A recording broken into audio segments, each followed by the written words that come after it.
Note: the following video depicts a specific configuration of the notebook. The same removal and replacement procedures apply to all configurations of the notebook. Before you begin, remove the top cover. Removal. Remove the 4 3mm P1 Phillips head screws that secure the touchpad board bracket to the top cover.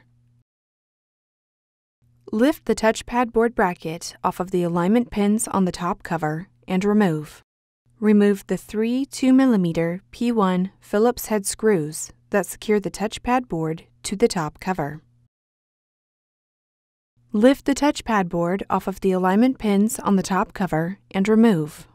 Place the touchpad board into a static dissipative bag. Replacement. Remove the touchpad board from the static dissipative bag.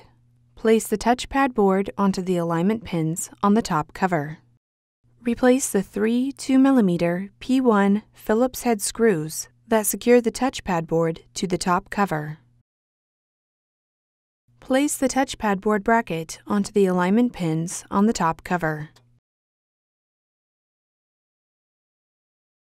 Replace the 4 3mm P1 Phillips head screws that secure the touchpad board bracket to the top cover.